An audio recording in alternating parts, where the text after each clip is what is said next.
शुरू करेंगे।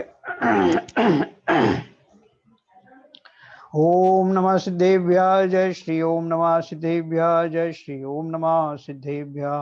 मंगलम भगवान वीरो मंगलम गौतम गणे मंगलम कुंद कुंदाद्यो जैन धर्मोस्तु मंगलम सर्वमंगल मांगल्यम सर्व कल्याण कारकम प्रधानम सर्वधर्माणां जैनम जयतु शासनम जैनम जयतु शासनम जैनम जयतु शासनम।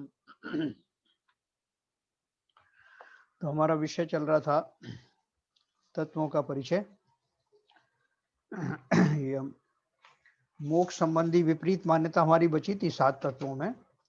हमने जीव तत्व संबंधी, अजीव तत्व संबंधी, आश्रव, बंध और संवर इन 6 द्रव्यों के बारे में, 6 तत्वों के बारे में जो जीव की विपरीत मान्यता रहती है उसके बारे में हमने पढ़ा। अब आज हम पढ़ेंगे जो अंतिम हमारा तत्व है मोक्ष तत्व। मोक्ष तत्व में के बारे में हमारी मान्यताएं कैसे उल्टी रहती हैं, क्या गलत रहती हैं, वो थोड़ी चर्चा अपन करेंगे। देखो हमारा पर्पस क्या है कि ये जो तत्व हैं इन तत्वों के बारे में जाने अनजाने में, भले हम उनको किसी को कहें या ना कहें, हमारी जो मान्यता है वो विपरीत बनी हुई है और विपरीत मान्यताओं के बने रहने के कारण ही हमारी वर्तमान में जो दशा चल रही है वो इसी कारण से है। वो मिथ्यात्व हमसे दूर नहीं होता। वो उसका कारण ये है कि मैंने 7 तत्वों के बारे में कहीं ना कहीं जो है विपरीत मान्यता धारण की हुई है। तो हमने जीव और अजीव के बारे में पढ़ा कि कैसे अजीव को ही जीव अपना स्वरूप मान लेता है, शरीर आदि को ही अपना स्वरूप मान लेता है, पर द्रव्य पर संयोगों को मैं हटा सकता हूँ, खत्म कर सकता हूँ, ऐसी मान्यता कर रखी है। और वो परद्रव्य मुझे सुख दुख देते हैं, ऐसी मान्यता कर रखी है। देन हमारा जो आश्रव भाव है जिनमें पुण्य भाव भी शामिल है, पाप भाव तो शामिल है ही, वो मुझे किस तरह से वो श्रेयस्कर नहीं है आगे की भूमिकाओं में, वो हमने जाना। अब उसके अलावा हमने संवर जो है कैसे होता है, संवर का भी हमें पूरा अच्छे से पता नहीं कि संवर कैसे हो जाएगा। हम सोचते हैं कि नए बंद करने से पुराने कर्म रुक जाएंगे, पुण्य कर्म करने से पाप कर्म रुक जाएंगे, तो ये भी हमारी मान्यता गलत थी। फिर हमने निर्जरा के बारे में पढ़ा कि निर्जरा कैसे होती है, वो मान्यता भी हमारी जो है कुछ गलत थी, जिसमें हमने शरीर की क्रियाओं से होने वाले शुभ रागों से निर्जरा होना माना, जो कि सत्य नहीं है। पहली बात तो कोई भी शरीर की क्रिया जो है मेरे भावों का विकल्प नहीं ले सकती, कि जो मेरा भाव है और वो शरीर की क्रियाएं दोनों एक दूसरे का स्थान नहीं ले सकती। शरीर की क्रियाएं अपनी हैं और मेरे भाव अलग हैं। और दूसरी बात ये कि जिन भावों से निर्जरा होती है वो भाव जो है शुद्ध भाव हैं, शुभ और अशुभ दोनों भावों से निर्जराएं नहीं होंगी। ये हमने निर्जरा संबंधी बात पढ़ी थी। और अब आज हम पढ़ रहे हैं मोक्ष तत्व संबंधी विपरीत मान्यता। मोक्ष अर्थात पूर्ण निराकुल सुख, अनंत सुख की प्राप्ति, कर्मों का पूर्ण अभाव, आत्मा की परिपूर्ण शुद्ध दशा। देखो मैंने कितनी सारी इसमें चीजें बताई।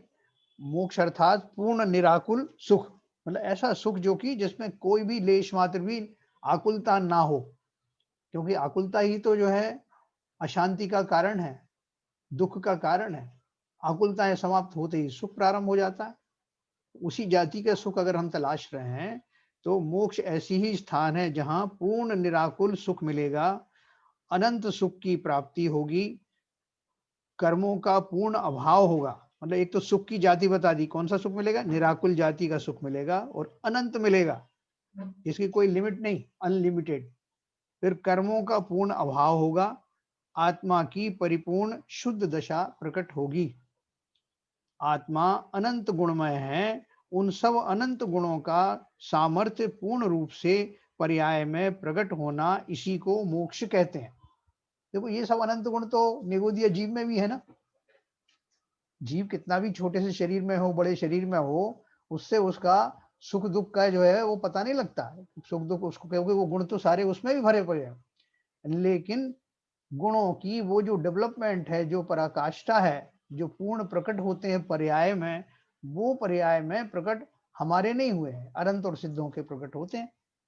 तो इसलिए वो बोल रहे हैं कि मोक्ष ऐसी दशा का ही नाम है जहाँ मेरे जो अनंत गुण हैं, जो आज तक कभी पूरी तरह से प्रकट नहीं हुए, वो मोक्ष दशा के आते ही प्रकट होते हैं, या उनके प्रकट होने को ही, पूर्ण प्रकट होने को ही मोक्ष दशा कहते हैं। माने दोनों तरह से कह सकते हैं। मिथ्यादृष्टि जीव को सच्चे सुख की पहचान न होने के कारण 5 इंद्रिय और मन के द्वारा विषय भोग करने में ही वह सुख मानता है। सच देखा जाए तो अनेक पदार्थों को भोगने की इच्छा वो करता है। आत्मा तो मात्र उन पदार्थों को जान ही सकता है, उनका ग्रहण व त्याग कर ही नहीं सकता। पदार्थों का ग्रहण त्याग कैसे करेंगे हम? हैं? ग्रहण का अर्थ क्या है? कि मतलब वो हमारे अंदर आ जाए, ये ग्रहण हुआ। कोई भी किसी का मकान या जमीन या जायदाद या धन आदि मेरे आत्मा में प्रवेश कर सकता है क्या? नहीं कर सकता। प्रवेश करके वो मेरे मैं ही हो जाए, मेरे स्वरूप ही हो जाए, तब तो मैंने उसको ग्रहण किया, जो मैं कर नहीं सकता। मैं ही क्या, मैं मतलब आत्मा ही क्या, दूसरे द्रव्यों के ऊपर भी ये लागू होती है। एक द्रव्य दूसरे द्रव्य को धारण नहीं कर सकता, ग्रहण नहीं कर सकता, छोड़ नहीं सकता। सब द्रव्य अपने अपने में रहते हैं। अगर कोई किसी को ग्रहण कर पाता तो वो द्रव्य आज वैसे नहीं दिखाई देते, कोई ना कोई ने उसको ग्रहण कर लिया होता और वो बचता ही नहीं। तो ग्रहण और त्याग, एक पदार्थ दूसरे पदार्थ को ग्रहण या त्याग नहीं कर सकता। हाँ, मान्यता में जीव, क्योंकि बाकी सब तो द्रव्य जो है वो अजीव है, उनको तो कोई ज्ञान है नहीं, लेकिन जीव जरूर ऐसी मूर्ताएं कर सकता है। जिन जिन चीजों को मैंने अपनी मान्यता में अपना माना है, उसको ही वो ग्रहण बोलता है। और मान्यता में छोड़ना, जब हम त्याग करते हैं तो त्याग भी मान्यता में ही तो होता है ना। पर पदार्थ तो क्या छोड़ोगे आप, जब लिए ही नहीं है, ग्रहण ही नहीं हो सके हैं, तो छूटेंगे कैसे?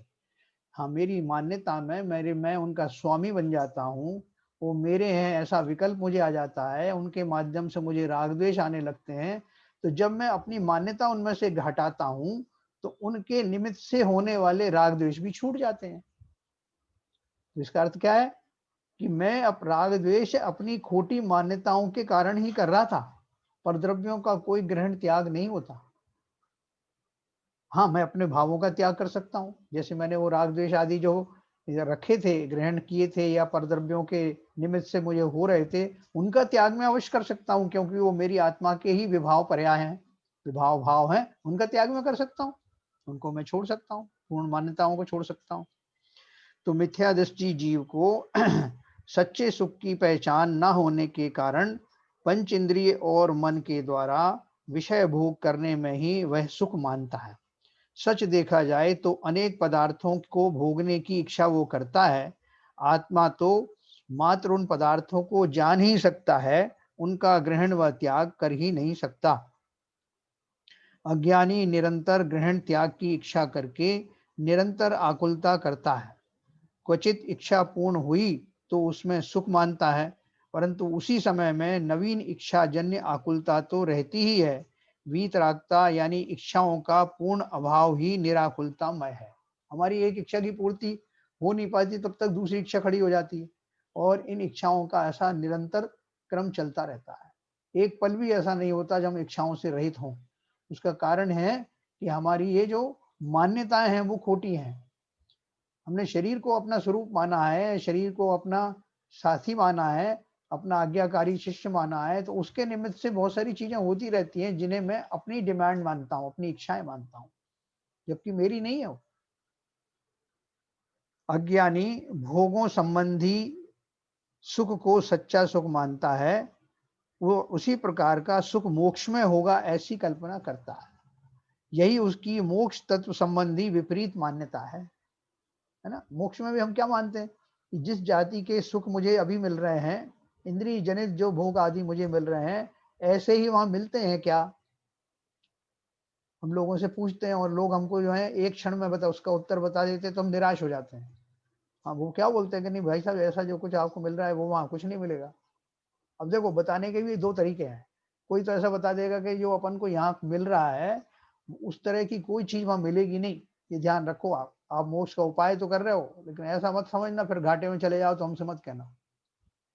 एक तो तरीका ये हुआ समझाने का। तो वैसे ही उसका पहले ही से मन नहीं था मोक्ष से, और वो हाथ और जोड़ लेगा, भैया ऐसा मोक्ष उन्हीं को मुबारक हो जो इनके बारे में पढ़े हैं, इनके चक्कर में पड़े हैं, हमें तो यही पसंद है, बढ़िया। या टीवी देख रहे हैं, व्हाट्सएप कर रहे हैं, सब कुछ कर रहे हैं, सिनेमा देख रहे हैं, ये है सुख। इस जाति का कोई सुख हो तो बताओ। तो वो नहीं बता पाते, तो वो कहते फिर ठीक है, तुम्हारा मोक्ष अपने पास रखो, हमें नहीं चाहिए ऐसा मोक्ष संबंधी। क्योंकि हम वर्तमान में इस पंचेंद्रिय के जो भोगों में जो सुखाभास हमें हो रहा है, जिसे सुख भी नहीं कह सकते, उन्हीं को मैं जुड़ा हुआ हूँ, उनको सही मान रहा हूँ। और शरीर के माध्यम से इसलिए मान रहा हूँ क्योंकि शरीर मेरा स्वरूप है, ये शरीर मेरा है। तो ये जो मान्यता के कारण मैं आकुलता वाले इंद्रिय जनित सुख को अपना सुख मानता हूँ, इस जाति का सुख तो वहां मिलता नहीं। अब दूसरा समझाने वाला होगा तो उसको मोक्ष का दूसरी तरह से बताएगा कि भाई साहब, ये जो आपके संसार में मिलने वाले सुख हैं, ये तो क्षणिक सुख है, झूठे सुख हैं, सच्चे सुख तो है ही नहीं। आपकी आकुलता एक क्षण को भी समाप्त होती नहीं। आप चाहते हो कि मैं सुखी रहूं, अनवरत रूप से रहूं, लगातार रहूं, कोई मुझे मेरा सुख छीने नहीं, और ऐसा सुख मिले जो किसी पर निर्भर ना हो, शरीर आदि किसी पर पदार्थ के ऊपर निर्भर ना हो, कि वो है तो है, मुझे सुख मिलेगा, नहीं है तो नहीं।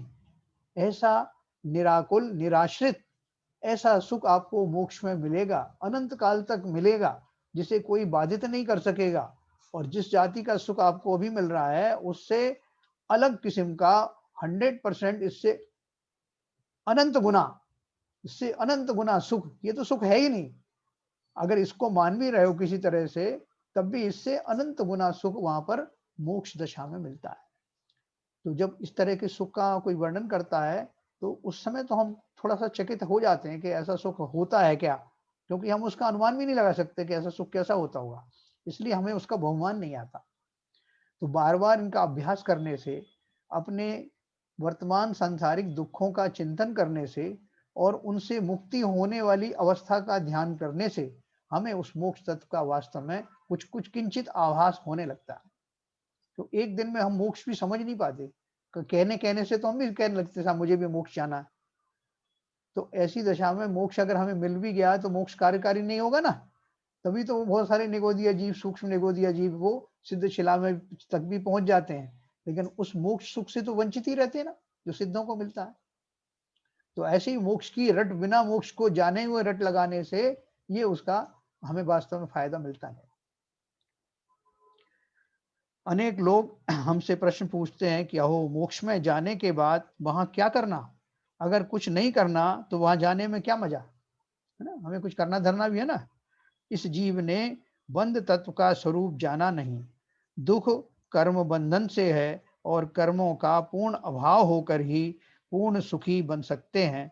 ऐसा न जानने के कारण, अर्थात मोक्ष तत्व संबंधी विपरीत मान्यता के कारण, पर पदार्थ और अनिष्ट संयोगों को दुख का कारण मानकर यह जीव पर पदार्थ और संयोगों का नाश, अभाव करने की इच्छा करता है और निरंतर नवीन कर्म का बंध करता रहता है। तो हम क्या करते हैं, हमने तो जब से होश संभाला मनुष्य पर्याय में, तब से हमने यही देखा है कि कुछ पदार्थ मुझे सुखी करते हैं, कुछ जीव मेरे निजी से जो बहुत मुझे दोस्त मित्र आदि हैं, या अपने जो रिश्तेदार हैं, क्लोज हैं, माता हैं, पिता हैं, वो सब मेरे लिए सुख का निमित्त हैं।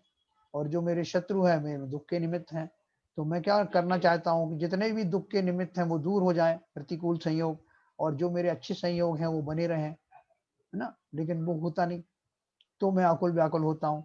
और वो आकुलता व्याकुलता से ही मेरे राग द्वेष जनरेट होते हैं, पैदा होते हैं, उनसे मेरे नवीन कर्म बनते हैं, और फलता मैं इसी संसार में घूमता रहता हूँ। देखो, सिर्फ एक मेरी मान्यता की वजह से ही मैं जो हूँ सुखी दुखी हो रहा हूँ, और उनसे ही नवीन कर्म बांध रहा हूँ, 84 लाख योनियों में घूम रहा हूँ, सिर्फ मेरी मिथ्या मान्यता के कारण। तो बोल रहे हैं, इस जीव ने बंध तत्व का स्वरूप भी जाना नहीं, दुख कर्म बंधन से है, और कर्मों का पूर्ण अभाव होकर ही पूर्ण सुखी बन सकते हैं।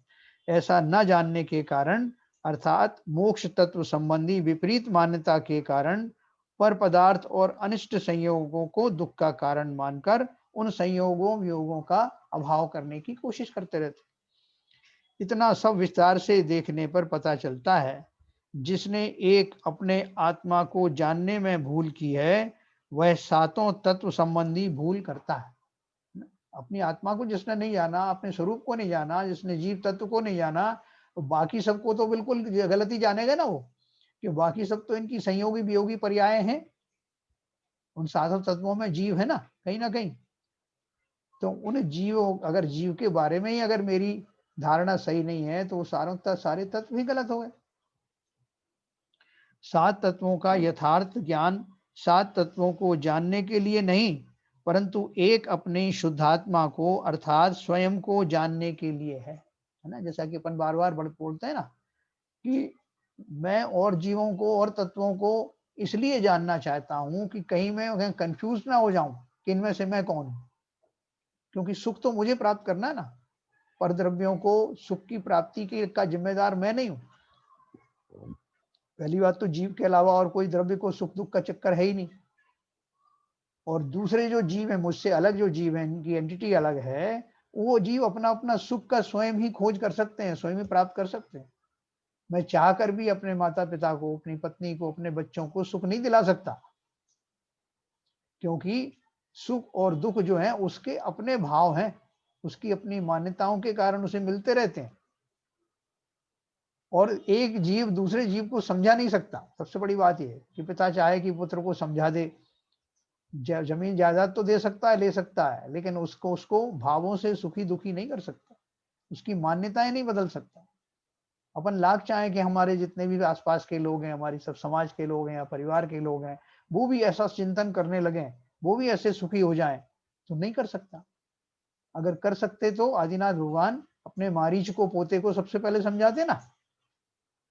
लेकिन क्या वो जो नियम है कि एक द्रव्य दूसरे द्रव्य को कुछ नहीं कर सकता, एक दूसरे को किसी को समझा नहीं सकते। जब वो जीव स्वयं ही समझने में आएगा, समझने का भाव होगा, उस योग्य उसकी जो है धारणाएँ बनेंगी, तब वो अपने आप सुखी होगा।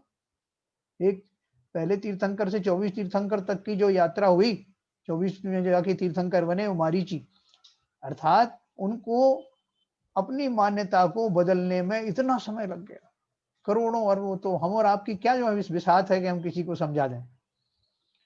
हाँ, ये ज़रूर है कि हम अपना काम करते जाएँ और उस काम करने में अगर किसी का ऐसा निमित्त बनता है, हमारी जैसे चर्चा चल रही है, धर्म चर्चा चल रही है, इस चर्चा में हम अपने आप को एक्चुअली समझाना चाहते हैं और अपने आप को समझाते-समझाते अगर दूसरे और जीवों को भी उसकी समझाइश का निमित्त मिल जाए और वो भी अपनी समझ इस ओर लगा दें, तो उनका भला होगा। लेकिन मैं ये दावा नहीं कर सकता कि मेरे कारण से वो समझे, या मेरे से मतलब हम में से कोई भी किसी दूसरे को समझा नहीं सकती जब तक कि वो समझना नहीं चाहे। इतना सब विस्तार देखने पर पता चलता है कि जिसने अपने आत्मा को जानने में भूल की है, वह सातों तत्व संबंधी भूल करता है। 7 तत्वों का यथार्थ ज्ञान 7 तत्वों को जानने के लिए नहीं, परंतु एक अपनी शुद्धात्मा को अर्थात स्वयं को जानने के लिए है। इन 7 तत्वों में पुण्य और पाप, ये दोनों आश्रव और बंध, इन दोनों तत्वों में समाविष्ट हो जाते हैं। क्योंकि पाप और पुण्य क्या है? आश्रव है ना, पुण्याश्रव, पापाश्रव, और उनसे बंध भी होते हैं, आश्रवों से तो बंध होते ही हैं। तो इसलिए पुण्य और पाप भी कोई अलग चीज नहीं है, वो भी आश्रव और बंध के ही भाग है। सातों तत्वों में पुण्य और पाप, ये दोनों आश्रव और बंध, इन दोनों तत्वों में समाविष्ट हो जाते हैं। फिर भी कहीं-कहीं आचार्यों ने उन दोनों का भिन्न कथन करके 9 पदार्थ बता दिए हैं, क्योंकि हम उनको अलग से हाइलाइट करना चाहते हैं, इसलिए उनको अलग से बता दिया। वैसे तो आश्रव है ना, पुण्य आश्रव, पाप आश्रव, तो आश्रव तत्व में आ गए। फिर पुण्य बंध, पाप बंध, बंध में आ गए। लेकिन फिर उनको अलग से कहने की जरूरत नहीं, 7 तत्वों में समाहित हैं वो, लेकिन फिर भी उनको हाइलाइट करने के लिए हमें उनको अलग से बोल के 9 पदार्थ बता देते हैं। तो 7 तत्व कहो या 9 पदार्थ कहो, दोनों का एक ही अर्थ है। सच देखा जाए तो पुण्य और पाप तो कर्म के नाम हैं। दोनों कर्म होने से दोनों की जाति एक ही है, चाहे पुण्य हो चाहे पाप हो, दोनों ही कर्म है ना। दोनों आकुलता उत्पन्न करने वाले होने से बुरे ही हैं, परंतु मिथ्या दृष्टि जीव पुण्य को अच्छा और पाप को बुरा मानता है, क्योंकि पुण्य के कारण अपनी इच्छा के अनुसार कार्य बनता है, इसलिए पुण्य अच्छा और पाप के कारण इच्छा अनुसार कार्य नहीं होता, इसलिए पाप को बुरा मानता है ना। वास्तव में तो सुख दुख जीव की मिथ्या मान्यता के कारण होते हैं। देखो, जैसे कल मैंने समझाया था कि ये पुण्य और पाप जब कहने में आते हैं तो बहुत सारे लोगों को ये गलतफहमी हो जाती है कि उनसे ये कहा जा रहा है कि ना पाप तो छोड़ो ही छोड़ो, पुण्य को भी छोड़ो। और अभी उनकी भूमिका ऐसी बनी नहीं कि वो शुद्धोपयोग में चले जाएँ। तो उनको ये कन्फ्यूज़न हो जाता है कि हमसे ये कहा जा रहा है कि पुण्य की क्रियाएँ या शुभ क्रियाएँ मत करो। ऐसा नहीं कहा जा रहा है। कहा क्या जा रहा है, वर्तमान में अपनी जो भूमिका है, गृहस्थ की अभी श्रावक भी नहीं बने हैं। गृहस्थ की भूमिका में हमारे जो षट आवश्यक हैं, वो तो हम करें। पूजा, वंदना, स्तुति आदि जो भी हमारे भक्ति आदि के भाव हैं, वो अवश्य करें। उनको छोड़ने की बिल्कुल बात नहीं है। लेकिन उनसे वांछा ना करें।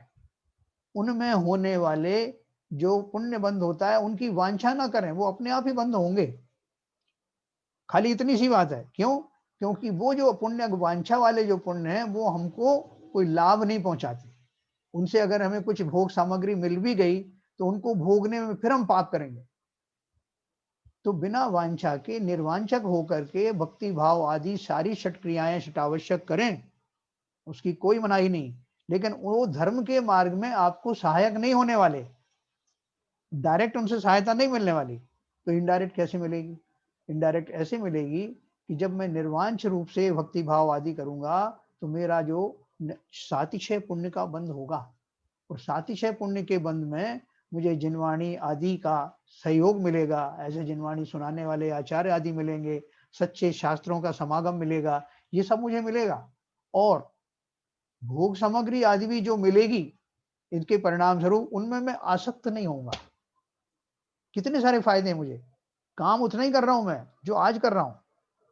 मैं आश्रमों को, पापाश्रमों को छुड़ाने के लिए तो पुण्य वाली क्रियाएँ तो करता हूँ, लेकिन करते-करते क्या अपना चिंतन नहीं बदल सकता? क्रियाएँ करने का कोई मना नहीं कर रहा है कि आप जो है पुण्य वाले काम करिए, लेकिन उनसे मोक्ष होगा, एक तो ये छोड़ दीजिए क्योंकि वो भी आश्रम है। दूसरा, उनके परिप्रेक्ष्य में किसी तरह की कामनाएँ ना करें, भगवान मैं ये कर रहा हूँ इसलिए मुझे ये मिल जाए, बस इतना छोड़ना है। और पूजन आदि को समझ-समझ करके करना है, उसमें आने वाले तत्वों को समझ-समझ के करना है, मेरा कल्याण हो जाएगा। इतनी सी बात है, कोई छोड़ने की बात नहीं। लेकिन अपन को उसमें थोड़ी ऊपर की जाति का जो रहस्य है वो समझना है। जब भी पूजन करें तो पूरे भाव के साथ शब्दों का अर्थ समझ करके, उन गुणों का स्वरूप समझ के जो उसमें वर्णित हैं, जिनेंद्र के जो गुणों का वर्णन है, पंच परमेष्ठी के जो वर्णन है, उसको समझ-समझ करके बिना आकांक्षा के अगर मैंने किया, मेरा बहुत अवश्य ही भला होगा। ये समझने वाली बात। वास्तव में तो सुख-दुःख जीव की मिथ्या मान्यता के कारण होते हैं। शरीर ही मैं हूँ, ऐसा मानकर शरीर निरोगी होगा तो मैं सुखी। ऐसी मान्यता के कारण जिस पुण्य कर्म के उदय में अनुकूल सामग्री मिलती है, उस पुण्य के उदय को अच्छा मानता है और पाप के उदय को बुरा मानता है। यह भी उसकी विपरीत मान्यता है। बंध तत्व संबंधी भूल है ना? क्यों? क्यों है बंध तत्व भूल? क्योंकि शरीर रोगी है, निरोगी है, इससे मैं जो हूँ डायरेक्टली प्रभावित नहीं होता, उससे आत्मा का कुछ फ़र्क नहीं पड़ता। लेकिन आत्मा उन वेदनाओं को, उन अनुभवन को अपना मानता है, तब उसको आर्त ध्यान, रौद्र ध्यान होते हैं, तब उनमें राग द्वेष होते हैं और तब उसके बंध होता है। तो शरीर को अगर मैंने नहीं अपना माना, तब भी शरीर की पीड़ाएँ तो मुझे भाषित होंगी ना कि ज्ञान तो मुझे ही है। लेकिन उन पीड़ाओं को ये मान करके कि ये मेरे पड़ोसी की समस्या है, हालाँकि मैं उसमें बराबर का भागीदार हूँ, क्योंकि मेरे कारण ही मैंने जो कर्म बाँधे थे, उनके कारण से जब उनका उदय आया, तो शरीर में इस तरह की जो है उसमें पीड़ाएँ होनी दिखाई दी। लेकिन अभी भी मैं उन शरीर के पीड़ाओं से प्रभावित नहीं हूँ। खाली मान्यता में मैंने माना है कि ये मुझे ही हो रही है। उस मान्यताओं को ठीक करना है। यह भी उसकी विपरीत मान्यता ही है, बंध तत्व संबंधी भूल है। जो पुण्य के उदय को अच्छा मानता है, अर्थात जो बंध को अच्छा मानता है, पुण्य बंध है ना, तो बंध हुआ, वह बंध के अभाव स्वरूप मोक्ष को अच्छा कैसे मानेगा? मैंने पुण्य बंध अच्छा माना, पुण्य में बंध लगा है ना, पुण्य बंध। तो जिसने बंध को अच्छा माना, किसी भी प्रकार के बंध को अच्छा माना, वो स्वतंत्र पर्याय यानी मोक्ष तत्व को स्वीकार करेगा ही नहीं। उसको उसको एप्रिशिएट नहीं कर पाएगा कि वह बंधों से रहित हो गया, उसको नहीं समझ में आएगा। जो पुण्य बंध को भला मानता है, वह बंध का कारण जो शुभ आश्रव यानी शुभ राग उसे भला मानता है और अशुभ राग को बुरा मानता है। जिसने आश्रव को भला माना अर्थात करने योग्य माना, उसने आश्रव के अभाव रूप संवर को नहीं जाना। अपन ने बता दिया भैया ये आश्रव जितने भी हैं, राग द्वेष आदि के जो आश्रव हैं, कर्मों का आश्रव है, पाप पुण्य का आदि का आश्रव है, ये बुरा है, क्योंकि इनसे बंद होता है और बंद होने से मुझे संसार मिलता है। तो वो अगर हमने उसको बुरा नहीं माना तो इसका मतलब उन आश्रमों की रुकने वाली अवस्था कौन सी है? जैसे अपन ने बताया कि नाव में छेद हो गया और उन छेदों में से पानी आ रहा है, तो अब मैं उनको बंद करूं ना। बंद क्यों करूं? क्योंकि मैंने वो भावों का कर्मों के आने को या पानी के आने को बुरा माना ना, कि अंदर आएगा तो मेरी नाव डूब जाएगी। तो बुरा माना तो उस छेदों को बंद करने को अच्छा मानूंगा ना। अब छेद बंद हो गए अर्थात संवर हो गया। तो जिसने उस आश्रम को बुरा माना, बुरा जाना, वो ही तो संवर को अच्छा मानेगा ना, दूसरा क्यों जानेगा? तो इसलिए उन्होंने कहा जिसने आश्रम बंद को ही अच्छा माना, वो संवर निर्जरा को, मोक्ष को अच्छा नहीं मानेगा। कि आशा आने दो, पानी जितना आना हो आने दो, इसी में नहाता रहूंगा। जिसने ऐसी कल्पना करी वो फिर वो रोकेगा क्यों? वो क्यों संवर करेगा? वो क्यों निर्जरा करेगा? वो क्यों मोक्ष जाना चाहेगा? अर्थात जिन जीवों ने संसार में ही दुखी होने का निर्णय ले लिया है, संसार के दुख उसे सुख जैसे लगने लगे हैं, तो वो दूसरी जाति के सुख का उपाय क्यों करेगा? तो यही मस्त है ना। देखो ना, एक भूल भरी मान्यता के कारण अनेक भूल भरी मान्यताओं की श्रृंखला ही शुरू हो जाती है। जैसे मैंने एक कहानी सुनाई थी ना आपको, कि वो एक व्यक्ति जो है दुकान पे सो रहा था। तो क्यों सो रहा था? क्योंकि कोई आ नहीं रहा था ग्राहक, सारे दिन भर में एक आध ग्राहक आता था। तो वो अपने जो है थोड़ा दुखी होकर, फ्रस्ट्रेट होकर के अपना टाइम पास करने के लिए सो जाता था। आया दुकान पर, थोड़ी बहुत देर आंखें खोली, उसके बाद सो गया। तो एक व्यक्ति उसका दोस्त आया, उसने उसको समझाया, भैया तुम बार बार यहाँ सो जाते हैं दुकान पर, तुम समझते नहीं हो तुम्हें, और तुम क्या कर सकते हो? बोले क्या कर सकते हैं? बोले तुम अगर अलर्ट होकर के बैठो और ये सब करोगे तो तुम्हारे चाहे एक की बजाय 10 ग्राहक आएंगे। 10 ग्राहक, उससे क्या होगा? जब 10 ग्राहक आएंगे तो बहुत माल बिकेगा, तो तुम्हारी इनकम बढ़ जाएगी। बोले फिर उससे क्या होगा? वो इनकम बढ़ेगी, तुम्हारा और व्यापार बढ़ेगा, कई जगह ब्रांचेस खुल जाएंगी, उससे क्या होगा? अरे पूरे दुनिया में तुम्हारा व्यापार चलेगा। अच्छा, फिर उससे क्या होगा? बोले फिर तुम बढ़िया सा महल बनाओगे, उस महल में बड़ा सा पलंग होगा और उस पर तुम शान से चैन की सी नींद सो जाओगे। बोले वो तो मैं अभी भी कर रहा हूँ। तो इन दोनों निद्राओं में कुछ फर्क हुआ क्या? अपन अगर इसको यहाँ घटाएं तो एक निद्रा तो फ्रस्ट्रेशन वाली निद्रा थी, थक हार करके दुखी होकर के सो जाता था, और अब वो चैन की नींद सो रहा है कि अब मुझे कोई चिंता नहीं, मैंने अपना भविष्य सुनिश्चित कर लिया है, मेरा सब कुछ अच्छे से चल रहा है, अपने आप सबने संभाल लिया है, मुझे कुछ चिंता करने की बात नहीं। ये दूसरी जाति की निद्रा है। अगर हम इसको घटाएं, इसको संस्मरण को, तो इसका अर्थ क्या हुआ? कि अभी भी जीव इस संसार में होने वाले जो शारीरिक सुख दुख हैं, उनको सुखी दुखी मान करके, सुख मान करके यहीं पड़े रहना चाहते हैं। उन्हें यही अच्छा लगता है, और काय का मोक्ष। और एक वो सुख है जो अनंत सुख की, जिसने अपना प्रबंध कर दिया और अनंत काल तक उन्हें कोई डिस्टरबेंस नहीं होगा, किसी तरह का उनके सुख में व्यवधान नहीं पड़ेगा, और वास्तविक सुख मिलेगा, निराकुल सुख मिलेगा। इस जाति की हम कल्पना नहीं कर पाते, और जब तक नहीं कर पाएंगे तब तक हमें मोक्ष का तत्व समझने में कोई विशेष इंटरेस्ट भी नहीं रहेगा। तो यहाँ वो कह रहे हैं यहाँ कह रहे हैं उसी प्रकार देखो, एक भूल भरी मान्यता के कारण अनेक भूल भरी मान्यताओं की श्रृंखला शुरू हो जाती है। कुम्हार के यहाँ एक पर एक घड़े रचते हैं, नीचे का पहला घड़ा उल्टा रखा होगा तो उस पर रखे जाने वाले सभी घड़े उल्टे ही रखने पड़ते हैं। उसी प्रकार एक तत्व में भूल करने से सातों तत्व संबंधी भूल भरी मान्यताओं की परंपरा शुरू हो जाती है। शास्त्र सुनने वाले का हमेशा यही सवाल होता है कि फिर हम क्या करें, कैसे आचरण करें। देखो, प्रश्न में भी कर्ता बुद्धि ही दिखाई देती है। गत दोनों पत्रों में हमने, दोनों जो टॉपिक हमने पढ़े थे, हमने मान्यता की भूल देखी, परंतु फिर भी मान्यता को सुधारना है, ऐसा सीधा सरल जवाब ध्यान में नहीं आता। हमने अब तक जो पढ़ा था, आप तो ये बताओ कुल मिला के हम क्या करें? हैं? क्या करें का मतलब क्या है? हम तो अभ्यस्त हैं कि आप बोलो तो हम झाड़ू लगा दें, आप कहो तो हम पोंछा लगा दें, आप कहो तो जो है गेती फावड़े चला दें। हम उनमें से कुछ बताओ हम क्या करें? तो बोल रहे हैं कि हमने अभी तक समझा ही नहीं।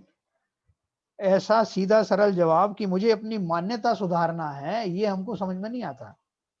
और मनुष्य पर्याय ही मैं हूँ। मैं मनुष्य ऐसा मानकर मनुष्योचित व्यवहार सुधारने का विचार ही इस जीव को आता। देख ज़्यादा से ज़्यादा क्या आएगा? कि साहब आपने बता दिया ना, अब ठीक है मैं आज से अच्छा आदमी बनने की कोशिश करूँगा। अच्छा आदमी, मतलब इस मनुष्य पर्याय में होने वाले जो सदाचार हैं, मैं उनमें लिप्त हो जाऊँगा, उनका पालन करने लगूँगा। लेकिन ये तो मेरा इस पर्याय संबंधी थोड़ी है कि यहाँ मुझे अपना सदाचार करना है कि मैं अपनी पत्नी से कैसा व्यवहार करूँ, पति के साथ कैसा व्यवहार करूँ, बच्चों के साथ, समाज वालों के साथ व्यवहार कैसे करूँ। इस मनुष्य पर्याय अकेले की बात नहीं हो रही।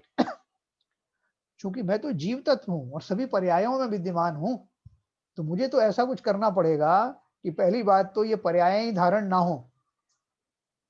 और अगर मैं अभी उस मुकाम तक नहीं पहुँचा हूँ, पर्याय मुझे मिले भी, तो हर पर्याय में ऐसी पर्याय मुझे मिले जहाँ मुझे मेरा ज्ञान कि मैं जीव हूँ ये जागृत रहे, मैं सम्यक दृष्टि बना रहूँ, मैं आकुल-व्याकुल ना हूँ। इस तरह की मान्यता लेकर के जो मैंने मान्यता अभी में हमारी सुधर रही हैं, ऐसी मान्यता मेरी निरंतर बनी रहे, तो मेरा काम हो जाने वाला है।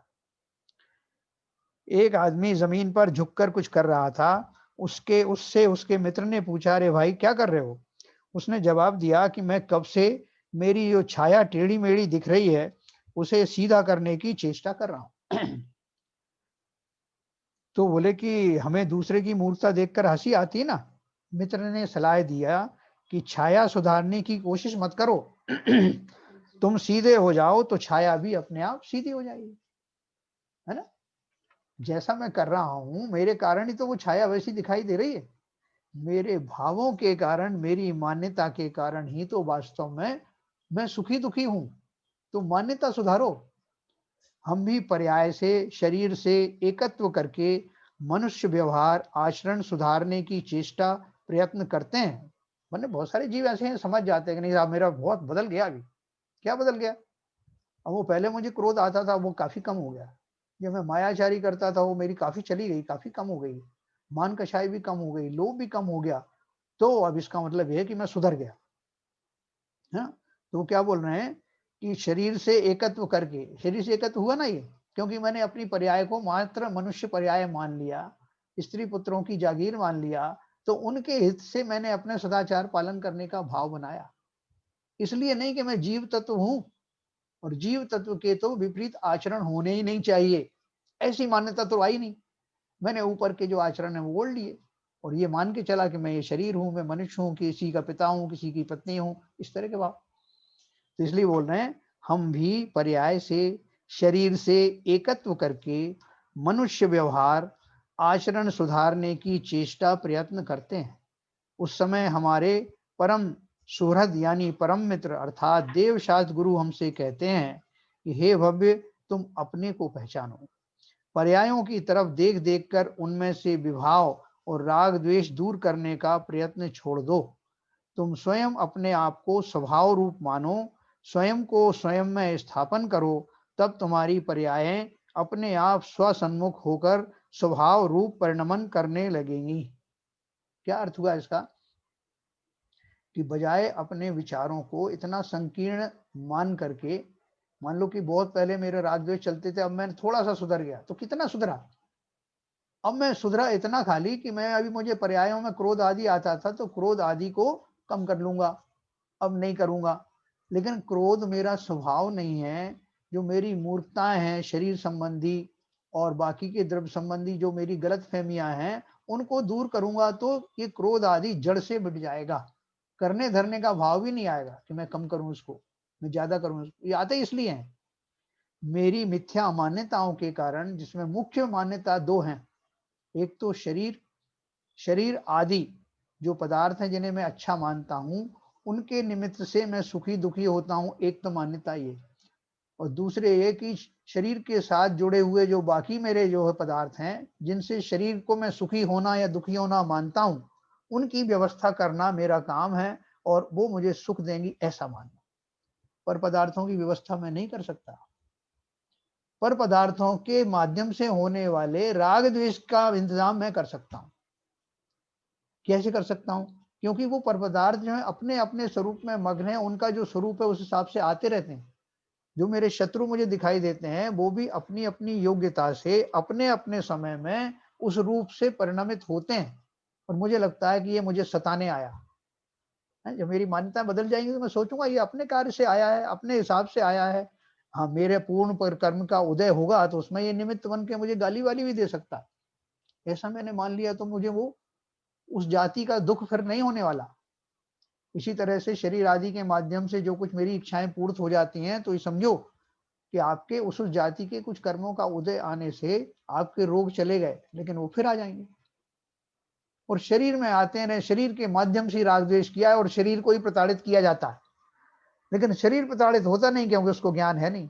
प्रताड़ित तो मैं ही होता हूं, क्योंकि भाव भी मैंने ही किए थे, खोटे भाव, इसलिए शरीर के माध्यम से उनको रिटर्न भी मुझे ही मिलता। ये हमको वो धारणा है बहुत अच्छे से समझनी। अनादि संस्कार वश ये विपरीत मान्यताएं होती हैं तो भी घबराने की कोई आवश्यकता नहीं। सात तत्व का स्वरूप यथार्थ रीति से जानकर स्व में लीन होना यही भूल मिटाने का उपाय है। इन सात तत्वों का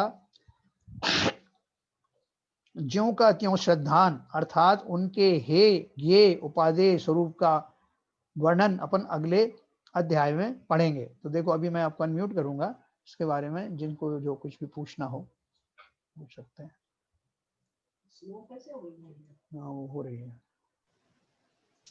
अगर एक बेसिक क्वेश्चन है। हाँ संजय जी पूछना फिर। हाँ हाँ इन जैसे सात को हमने तत्व माना है, ठीक है, जी। लेकिन जनरली तत्व अगर हम लोग जनरल भाषा में बोले तो तत्व मतलब या तो एलिमेंट या मैटर है जिसको आप टच करते हो, कर सकते हो, छू सकते हो।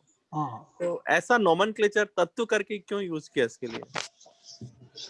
हाँ देखो, हम चूंकि हमने जो साइंस पढ़ी है ना, उस साइंस में जो एलिमेंट शब्द हमने जो पढ़ा है, जो तत्व पढ़ा है, वो पुद्गल शब्द के बारे में पढ़ा है। पुद्गल तत्व जो है, पुद्गल द्रव्य जो है, उसके जो उन्हीं को एलिमेंट हमने पढ़े हैं, है ना। उनको लेकर के वो सारी हमारी जो एलिमेंट्री जानकारी है वो सब उनको पुद्गल पदार्थ को लेकर के ही है, और वो वही शब्द से हम परिचित हैं। लेकिन यहाँ जो तत्व का शब्द का अर्थ है कि न केवल पुद्गल बल्कि बाकी के जो 6 और एंटिटी हैं, या अगर द्रव्य के हिसाब से कहें तो पुद्गल अगर द्रव्य एक है तो बाकी के 5 जो द्रव्य बचे हैं उन सब में, उन सब के कैसी आवाज हो रही है? हेलो।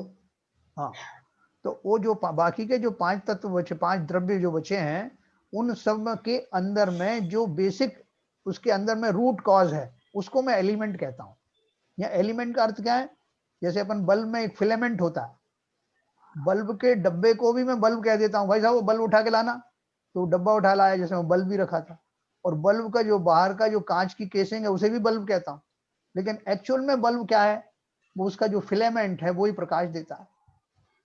तो वो जो उसका भी अंदर की जो चीज है, जो जिसके कारण की वो प्रकाश पना हो रहा है, वो वास्तव में उसका एलिमेंट है। ये मैंने आपको पुद्गल की भाषा में समझाया। उसी तरह से जीव द्रव्य है, जीव द्रव्य 84 लाख योनियों में दिखाई देता है, अलग अलग पर्यायों में दिखाई देता है, अलग अलग शरीर को धारण करता है, लेकिन उसके जीव के जो लक्षण हैं उन सब पर्यायों में ज्ञान स्वरूप ही विद्यमान रहते हैं, और उसी के कारण वो जाना जाता है कि इस वस्तु के अंदर में जीव एलिमेंट है। वो जो एलिमेंट इज व्हाट बेसिकली जिसके कारण से वह पना हो रहा है, जीव पना, अजीव पना, जड़ पना, द्रव्यत्वपना जो हो रहा है, वो उसका जो वास्तविक जो एलिमेंट है उसको ही तत्व कहते हैं। जो साइंस की भाषा तो बहुत संकुचित है, समझा पाया मैं आपको संजय जी? जी जी जी जैन साहब, हाँ हाँ मेरे 2 प्रश्न हैं। हाँ बोलिए। ये आपने मोक्ष के संदर्भ में उनकी विपरीत मान्यताओं के बारे में अभी विस्तार किया जी। तो इस परिप्रेक्ष्य में ये 3 शब्द आते हैं। हाँ एक तो खुशी, सुख और आनंद। हाँ हाँ।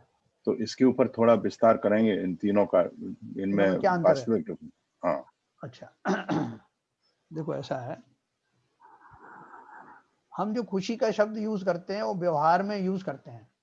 व्यवहार में कैसे यूज करते हैं कि किंचित कोई मेरा प्रतिकूल संयोग है, जैसे किसी को, मेरे रिश्तेदार को जेल हो गई या वो रोगी हो गया, तो वो उसकी प्रतिकूलता हट जाती है तो हमें थोड़ा खुशी होती है, जैसे हम कहते हैं, है ना, उसे हम खुशी मानते हैं।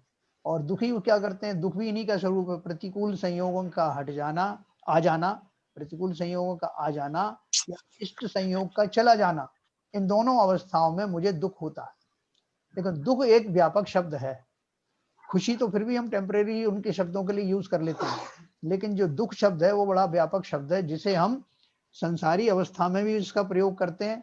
छोटी मोटी उपलब्धियों के प्राप्त ना होने से भी दुख शब्द ही इस्तेमाल करते हैं, और जो बड़ी है हमारी जो पर्यायों संबंधी जो दुख है उसको भी दुख कहते हैं। नरक संबंधी दुख है, निगोद संबंधी दुख है, उसको भी दुख कहते हैं। तो दुख एक व्यापक शब्द है जिसका अर्थ है आकुलताओं का होना। खुशी का तो मैंने आपको बता दिया। आकुलताएं होने के कारण, अब आप ये दुख शब्द को कहीं भी लगा सकते हो, यूनिवर्सली, चाहे वो मोक्ष के मार्ग में हो, चाहे जो दूसरे मार्ग में हो, क्योंकि आकुलताएं होना ही दुख है और आकुलताओं का अभाव अर्थात निराकुलता होना ही सुख है।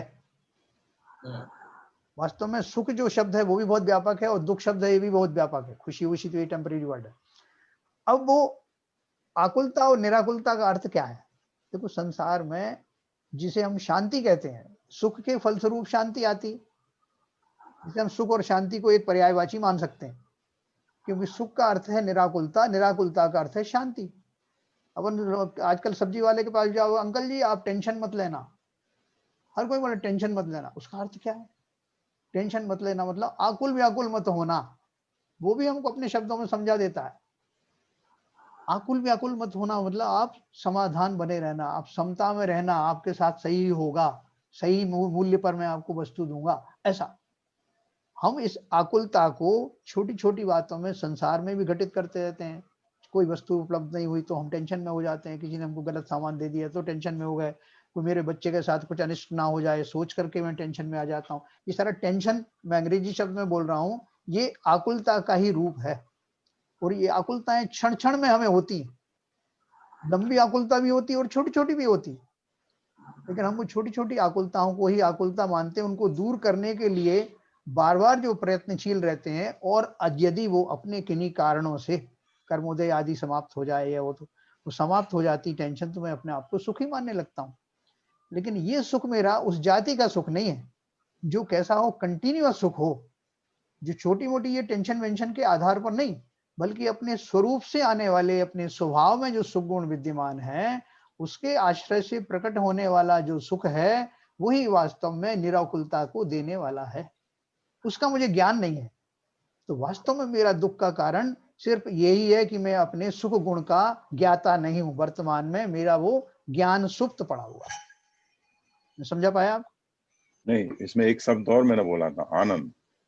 हाँ, वो आनंद भी वही है। देखो, खुशी और आनंद, आनंद शब्द को तो हम जो है इस खुशी से भी जोड़ सकते हैं, जो हमारी टेम्परेरी खुशी मिली है, और बोलते हैं आपका जो गीत सुन करके बड़ा आनंद आया ना, वो हम उस टेम्परेरी सुख को, उस काल में जो पर्याय जनित हमको जो सुख मिला, पर्याय जनित, इंद्रिय जनित, उसको मैं आनंद की परिभाषा देता हूँ ना। लेकिन वास्तव में यहाँ भी अपन दो कैटेगरी कर सकते हैं। जैसे खुशी को मैंने दो कैटेगरी कर दिया, खुशी तो लिमिटेड यहीं पर है। ऐसे ही आनंद शब्द को, चूंकि हम संसारी शब्दों से परिचित हैं, इनको ही हम पारलोक में घटित करना चाहते हैं। तो जैसे यहाँ मुझे क्षण क्षण में छोटी छोटी बातों से आनंद मिलता है, क्या भोजन में आनंद आया, क्या संगीत में आनंद आया, तो ये तो हमारी टेम्परेरी पर्याय हुई जब मैं उस दशा को एंजॉय कर रहा हूँ, है ना, उसमें अच्छापना महसूस हो रहा है, उसको मैं आनंद बोलता हूँ। लेकिन वास्तव में ये आनंद उन खुशियों की तरह ही है जो टेम्परेरी है और जो पराश्रित है। कि अब गीत सुनाना बंद कर दिया तो आनंद चला गया, भोजन में जो आनंद आ रहा था वो समाप्त हो गया। लेकिन जो परमानंद जिसकी मैं बात कर रहा हूँ, वो एक बार शुरू होने के बाद, चूंकि वो पराश्रित नहीं है, वो स्वाका आश्रित है, स्वयं के सुख पर आधारित है, इसलिए उस आनंद को उस परम जाति का आनंद कहते हैं जो सिद्धों को आता है। क्योंकि एक बार प्रमाण सागर महाराज ने जी ये सुख में और आनंद में यही अंतर बताया था जी। कि जब आदमी सिद्धालय में पहुंच जाता है, हाँ तो जो उस समय जो सुख प्राप्त होता है वो अनंत आनंद, हाँ, आनंद के प्रत्यक्ष। वो जो कंटिन्यूअस आनंद है, वो पर्याय जनित नहीं होने से तो ये आनंद तो छूट जाता है, लेकिन वो हमेशा आता रहता है ऐसा।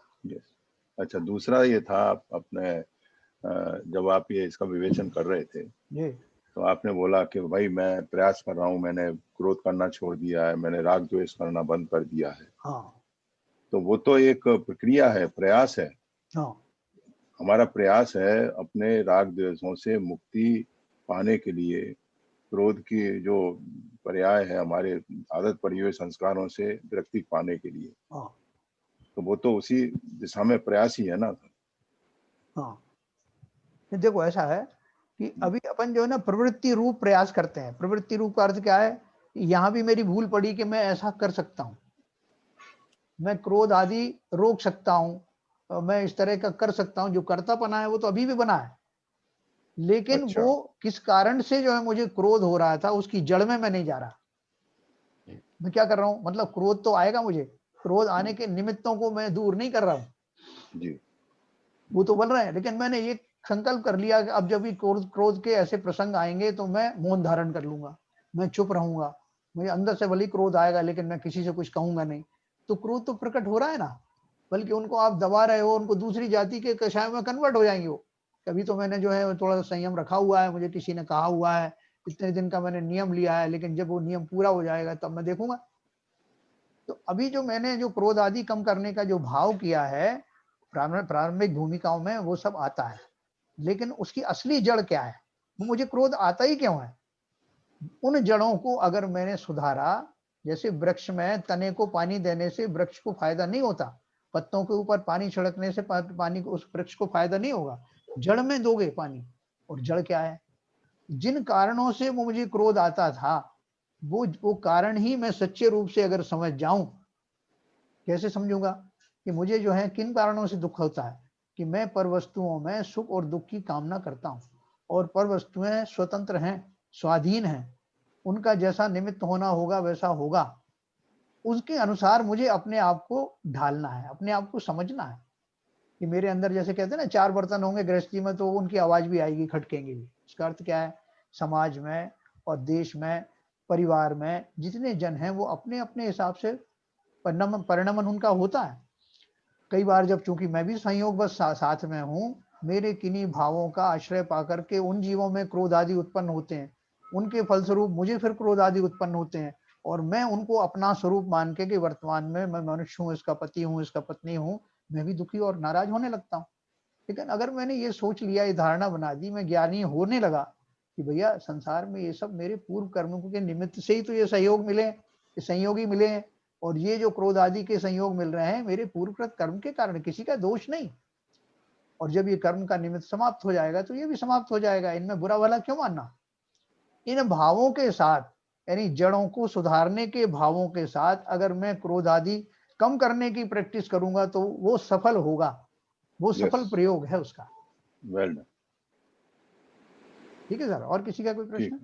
अच्छा, आप परसों बता रहे थे जी कि बॉस के आगे अगर बॉस अगर गलती बोल रहा है तब भी गुस्सा नहीं आती है, हाँ तो उस पर चर्चा करने के लिए आप कह रहे थे। जी, तो मैं कह रहा हूँ, इसको एक क्रोध कषाय को दबाने के लिए हाँ लोभ कषाय को करना पड़ता है, लोभ कषाय हाँ का सहारा लेना पड़ता है, हाँ इसलिए गुस्सा नहीं आती और रिएक्ट नहीं होता। हाँ तो लोभ दिखाई दे रहा है ना, अगर हमने कुछ बोल दिया हाँ, तो हमारा नुकसान। हाँ, लेकिन अगर कोई हाँ, आपका, आपने प्रश्न किया था हाँ जी, हाँ कि बॉस के आगे हम गुस्सा क्यों नहीं होते। हाँ और जब कमजोर आदमी होता है हाँ तो उस पर गुस्सा होने में डर नहीं लगता। हाँ आपने बोला इसके ऊपर परिचर्चा करेंगे कल। हाँ हाँ हाँ तो कल निकल गया, आज निकल गया, तो बाबूजी ने अभी याद दिलाया। नहीं, वो ये बहुत जरूरी था, डिफरेंस समझना। नहीं, बिल्कुल बिल्कुल सही बाबूजी, बात है। आपने सही, ये बैकग्राउंड में चली गई थी बात, अभी आपने देखो सही ये उठाई। अपन तो रिटायर हो गए, संजय जी बताएंगे कि वही ऐसा, ये क्यों करते हैं अपन ऐसा। सर मैं हमारे यहाँ कहा जाता था कि ऑफिस में कोई प्रॉब्लम हुई ना, तो अल्टीमेट रिसिपिएंट जो रामलाल है, जो ऑफिस बॉय है, उसका बेटा है ना, वो अल्टीमेट रिसिपिएंट होता है। हाँ बॉस ने मुझे डांटा, मैं घर में जाके बीवी को डांटूंगा, बीवी बच्चे को डांटेगी, बच्चे या मैं अपने नौकर को डांटूंगा, नौकर अपने बेटे को, बीवी को डांटेगा और बीवी उसके बच्चे को डांटेगी। अल्टीमेटली उसका बेटा फाइनल रेसिपिएंट होगा सारे क्रोध का। नहीं, बट आपने मूल कारण नहीं बताया तो उसके जब बॉस को गुस्सा होता है तो आप रिएक्ट क्यों नहीं करते? सर वो मुझे पता ना कि मैं अगर रिएक्ट किया तो मेरी नौकरी जाएगी और मैं घर पे भूखे मरूंगा। मुझे मेरा इंटरेस्ट प्रोटेक्ट करना है, तो इसलिए मैं सहन कर लेता हूँ उसको वहां पे। हाँ, देखो इससे एक सिद्धांत निकला है कुछ। क्या सिद्धांत निकला है, कोई बताए इसमें से? ये घटना अपन ऐसी नहीं खाली अपने मनोरंजन के लिए नहीं अपन ने छेड़ी थी, इससे क्या सिद्धांत निकलता है? सिद्धांत निकलता है कि मैं चाहूं तो क्रोध करूं, मैं चाहूं तो ना करूं, है ना। देखो मुझे मौका मिला ना, अगर बॉस है तो मैं क्रोध नहीं करूंगा, और सबॉर्डिनेट है तो पूरा बरस पड़ूंगा, बॉस की जो झाड़ है वो भी उस पर निकाल दूंगा पूरी। इसका अर्थ ये है कि मैं इतना ज्ञान तो रखता हूं कि मुझे कब क्रोध करना है, कब नहीं करना। जब मैं इतना सामर्थ्यवान हो सकता हूं तो क्यों अपने तत्वों के मार्ग में इस अपनी क्षमता का प्रयोग करूं, क्यों ना करूं। कर्मों का उदय आया है, इसलिए ऐसे प्रसंग आए कि बॉस ने आपको डांटा, लेकिन उस मतलब आप उसमें रिएक्ट कर सकते थे, आप क्रोध भी कर सकते थे, ऐसे प्रसंग तो आ गए ना आपके पास, लेकिन फिर भी आपने क्रोध नहीं किया, आप उससे दुखी होते हुए नहीं दिखाई दिए। बॉस के सामने भी आपने जो है ऐसा दुखी अपना मुंह भी नहीं मुरझाया, नहीं तो कहीं बॉस उसी पे नाराज हो जाए। तो मैं ये सब कुछ करने में जब समर्थ हूं तो क्यों ना अपने उन भावों को इस योग्य बनाऊं कि जब जब क्रोध आदि के संयोग मिले तो मैं उनसे प्रभावित ना हूं, और अच्छे से ना हूं, किसी लोभ लालच की वजह से नहीं, बल्कि इसलिए कि भैया ना तो मैं शरीर हूं, ना पर पदार्थ मेरे अंडर में है, सब अपने अपने स्वतंत्र रूप से विचरण करते हैं, उनका परिणाम स्वतंत्र होता है। मेरे ही अपने किसी पूर्व कर्म के उदय के कारण ऐसे प्रसंग आए कि इसने मुझे गाली दी, इसने मेरे साथ मिसबिहेव किया। अब अगर मैं इनको रिएक्ट करूंगा तो मेरे नए कर्म बंधेंगे, इसलिए मैं बिल्कुल इनसे प्रभावित नहीं होऊंगा, इनको ऐसे ही जाने दूंगा। तो उस समता के कारण आपकी निर्जरा होगी, नवीन कर्म का बंध नहीं होगा। तो ये देखो ये घटनाएं बहुत अच्छी हैं, तुलसीदास जी ने इसलिए बोला है। हाँ बोलिए जैन साहब, एक मिनट। हाँ जैन साहब, हाँ, अब ये इस चीज को भी आप इस प्रकरण के साथ एनालाइज कीजिए जी। कि बॉस ने जो गुस्सा हुआ तो उसका कारण भी तो आप ही हैं, आपकी कोई कमी उसने पॉइंट आउट की है, एसेस किया, हाँ, तो उसके ऊपर ही तो वो गुस्सा हुआ। इसका मतलब जो आपके कर्मों का उदय हुआ उसका प्रेरणा स्रोत तो आप ही है ना। हाँ हाँ भाई, देखो सिद्धांत में तो सारी कमियां आदमी अपनी की मानता है, वो दूसरे की तो मानता ही नहीं है। हर तरह से मेरी गलती है, है ना। ये रियलाइजेशन होना कोई बड़ी बात, छोटी बात थोड़ी है। वही बात कह रहा हूँ मैं कितने कि लोगों जो में कर्मों हिम्मत होगी कि वो अपनी गलती को स्वीकार करें कि ना केवल मेरी अपनी वर्तमान में कुछ गलती हुई है जिससे बॉस आहत हुआ है, और मैं तो किसी को दुखी करने का मेरा भाव मैं रखना ही नहीं चाहता। नंबर एक, मेरी विनय में कमी हुई है, मेरी कार्यशैली में कुछ कमी हुई है, मैंने अवश्य कुछ गलत किया है, एक तो ये भाव।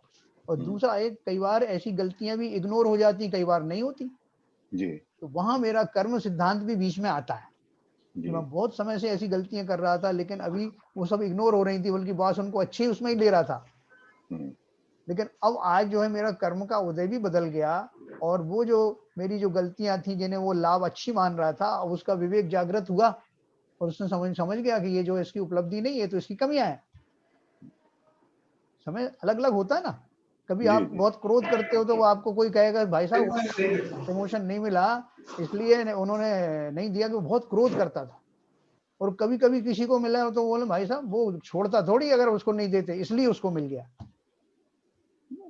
तो वो अलग अलग निमित्त बनते हैं और कार्य वही घटित होता है जो आपको होना होता है उस निमित्त के आधार पर।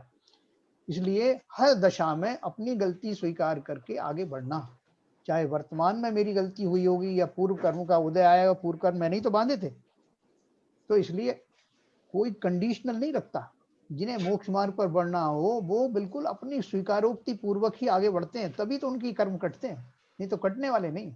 सही बात है, इसमें कई कारण मिलते हैं। हाँ भाई साहब कभी कभी ये भी तो होता है, सबॉर्डिनेट ये समझता है कि इसकी तो आदत है, सॉरी आदत है जो हमेशा डांटता ही रहता है, कौन इस पर रिएक्ट करे, हाँ दूसरे पागल समझ करके हाँ उसको इग्नोर करना।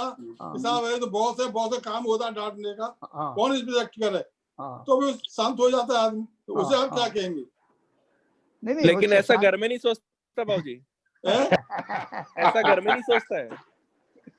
हाँ, कभी नहीं सोचता। घर में कह रहा है घर के अंदर ऐसा नहीं सोचता, ये तो पागल है ऐसा नहीं नहीं, करते हैं। घर में बात बॉस की हो रही है, बात बॉस की हो रही है बेटा। हाँ देखिए बाबूजी, तो चॉइस हुई ना बाबूजी, फिर चॉइस संजय हुई जी ना जो वो। बात कर रहे हैं घर के बॉस की बात कर रहे हैं। अरे मेरे भाई,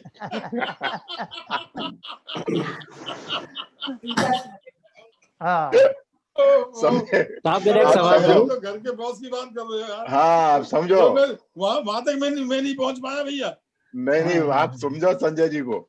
तो मैं बाबूजी वहां फिर तक नहीं वही पहुंच पाया भैया। बाबूजी बात वही हुई ना कि चॉइस सही है, अपनी गुस्सा करना है या नहीं करना अपनी चॉइस है। हाँ सही बात। देखो काकरा पार में अपन थे ना, शिविजन साहब भी रहे, जी, मैं भी रहा जी वहाँ। अपने सीएमएम में एक स्टोर ऑफिसर था, वो साउथ इंडियन था, नाम मुझे नहीं याद आ रहा है। उसको जब हम कुछ कहते थे डांटते थोड़ा सीधा था वो सुनता रहता था उनको, और ऐसे सिंसियरली सुनता था जैसे उसको मजा आ रहा है उसकी गलती सुनने में, और खूब उसको अच्छे से डांट पिलाते थे। फिर वो बाहर जाता था, खूब जोर से हंसता था, है ना, आपको याद आ रहा होगा उसका नाम, है ना। यस। बाहर जाके एकदम ठहाका लगाता था, वो रिलैक्स हो जाता था। तो वो तो कहता था ये तो रोज ही रोज होता रहता। हाँ रोज डांटते रहते, रोजाना ही नाश्ता मिलता है, आज तो खाना मिल गया। हाँ, और वो ऐसा ऐसा सुनता था कंसंट्रेट होके, जैसे उसको अच्छा लग रहा है, उसको डांट पड़ रही है, बहुत अच्छा लग रहा है, वो सुनता रहेगा बिल्कुल, एक सेकंड नहीं बोलेगा, और अपन खुश होगा कि मैंने अपनी पूरी भड़ास निकाल दी। और बाहर जाके वो भी अपनी भड़ास निकाल देता था अपने भाई उसका हंस करके। नाम भी तो सदानंद था। नहीं सदा नहीं, वही दूसरा वाला था। अब एक और सवाल था जी हाँ बोले। कि जैसे अरिहंत भगवान और सिद्ध भगवान ये हाँ करते क्या है? ये अरिहंत बनने के बाद इनका क्या रोल है, और सिद्ध भगवान वो अपना क्या करते हैं? हाँ, तो अपन ये बात तो सही बताई साहब, कल इसकी ये चर्चा प्रश्न सही है। करेंगे, एक समय ज्यादा हो जाएगा। नहीं ये प्रश्न सही है भाई साहब, बताना पड़ेगा। प्रश्न आप याद रखिए, कल अपन इस प्रश्न को लेंगे, अच्छा प्रश्न है। सिद्ध हाँ। क्या करते हैं, अरहंत क्या करते हैं, देव क्या करते हैं। ये सब हाथ में हाथ धर के बैठे हैं, कुछ ना करते, कुछ नहीं हाँ करते, हाथ बात धर के बैठे हुए हैं। हाँ तो जैन साहब, ये क्रोध से रिलेटेड मेरा एक पॉइंट था, मैं बोलना चाह रहा था। हाँ बताएं। तो मैंने जो ऑफिस की बात चल रही थी, तो मैंने जो ऑफिस में जो क्रोध आने का जो मैक्सिमम कारण देखा वो, और या बॉस से भी डरने का कारण वो भय रहता है। हाँ और भय के कई कारण होते हैं। जी भय के कई कारण होते हैं कि आपकी कमजोरी भी हो सकती है, आपको सब्जेक्ट को नहीं मालूम ना भी हो सकता है, हाँ आपने वो टाइम पे काम नहीं किया भी हो सकता है, हाँ और आपने काम अच्छा भी किया हो लेकिन आपको भी डर लगता है अपने बॉस से। हाँ तो वो बहुत सारे ऐसे, तो उस टाइम में जो अपने को क्रोध आता है, यदि बॉस तो ना आपके पास में चिल्लाएगा, हाँ ठीक है, लेकिन क्रोध किसको आएगा? अपने को आएगा, हाँ, अंदर भले ही अपन आता नहीं है, दिखा रहे हैं, तो बराबर। हमको क्रोध आएगा। तो उसके जो रीजनिंग है, तो मैंने जहां तक देखा है कि रीजनिंग उसका कहीं ना कहीं उसमें भय का भाव है, हाँ मतलब वो डर का भाव है उसमें, हाँ कहीं ना कहीं उसने कुछ ऐसा चीज है जिसमें उसको डर है। हाँ हो सकता है कि वो सही भी हो, लेकिन फिर हाँ भी बहुत से लोग होते हैं सही करने के बाद में भी उनके अंदर डर का भाव बना रहता है, क्योंकि उनकी जो मान्यताएं और शुरू से जो घर के व्यवहार के हिसाब से, मैंने ऐसे बहुत से लोगों को देखा है कि जिनको डर बिल्कुल भी नहीं रहता है, और वो लोग काफी सक्सेस होते हैं, मतलब वो काम भी, मतलब वो उतना, जैसे आप दो आदमी को लो, एक आदमी मेहनत कर रहा है और वो कम मेहनत कर रहे हैं, लेकिन उनको भयहीन है और अच्छी सक्सेस देते हैं, क्योंकि उनको कभी कोई बात कहनी होती है तो उनको वो एकदम कह सकते हैं, भय नहीं है। तो बराबर। बहुत से लोगों को भय होता है, तो वो उस चीज की वजह से बहुत सारे दब जाते हैं और आप खुद ही क्रोध करते रहते हैं। देखिए भय भय अपन जो पढ़ते हैं ना, भय एक तो नौ कषाय में आती है, हास्य जुगुप्सा आदि जो है ना, उसमें भय भी आता है। और भय जो है लोभ का बहुत सारे कारणों से आता है। कोई मेरा लोभ है, वो लोभ चला जाए, जैसे मैं अगर बॉस नौकरी से हटा देगा, ये मुझे लोभ है, तो उसके कारण भय आता है। और दूसरी जो मेरी मान कषाय है कि ये मेरी मायाचारी ना खुल जाए, इसका भय मुझे रहता है। तो भय विभिन्न कारणों से रहने वाला वो लोभ है, जो कि मुझे उस तरह की चीजें ना हो जाएं, इसके लिए भय दिखाता रहता है ना। जिस चीज का मुझे लोभ है वो नष्ट ना हो जाए, उनके इसका मुझे भय रहता है। इस लोक संबंधी या परलोक संबंधी, ये दो तरह के भय होते हैं। तो अगर अपने को और विस्तार से जानना है तो अपन कल इस पर चर्चा कर सकते हैं कि वो क्यों होता है, और वो लेकिन वो है सब जो है इंद्रिय जनित सुख और दुख से ही निमित्त में है। इसलिए वो भय अगर वास्तव में भयभीत होना है तो इस पर्यायों से भयभीत हो। ये 84 योनियों में, 84 लाख योनियों में जो भटक रहे हैं उनसे भयभीत हो, संसार से भयभीत हो, जिसे संवेग कहते हैं। तब ज्यादा हमारा भय हो तो भयभीत होना भक्तांबर पढ़ लो, है। ज्यादा भय हो तो भक्तांबर पढ़ लो। नहीं वो बात नहीं। ठीक है शरण जी, हाँ ठीक वो है। जो भय का स्वरूप है वो हमारी कषायों से जुड़ा हुआ है। हाँ। वो अलग अलग पर्सनैलिटियों में किसी को क्रोध नहीं होता, उसका मतलब क्या है कि उनकी जो उनके लोभ की जाति दूसरे प्रकार की है, इस जाति की तो नहीं है कम से कम, या उनका लोभ थोड़ा कम है। वो बहुत सारी चीजें वो पर्सनैलिटी से रिलेटेड होती हैं, लेकिन वो है सब इन्हीं कषायों से जुड़ा हुआ वाकया। हमने तो नमोकार मंत्र से भय भग जाता है। अरे उनकी बात नहीं कर रहे फूफा जी, बात दूसरी हो रही है। तो कल अपन इसकी और चर्चा करेंगे कि वो भय क्यों होता है और उसमें क्या क्या कारण निमित्त होते हैं। ठीक है सर, ठीक। इस समय हो गया, जिनवाणी स्तुति करें।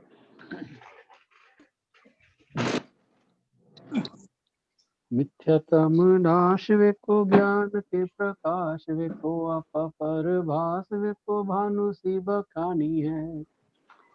हो द्रव्य जान विको बंध विधि भान विको सो पर पिछान विको परम प्रमाणी है। अनुभव बताए विको जीव के जताए विको काहू न सताए विको भवे और आनी है। जहाँ तहाँ तार विको पार के उतार विको सुख विस्तार विको यही जिन वाणी है। ये जिनवाणी भारती तो है जपूदन है, जो तेरी शरणा गए सो पावे सुख चैन। जिनवाणी के ज्ञान से तुझे लोकानो, तो वाणी मस्तक धरो सदा देते हैं धो, सदा देते हैं धो। जिनवाणी माता की जय। जय नमोकार।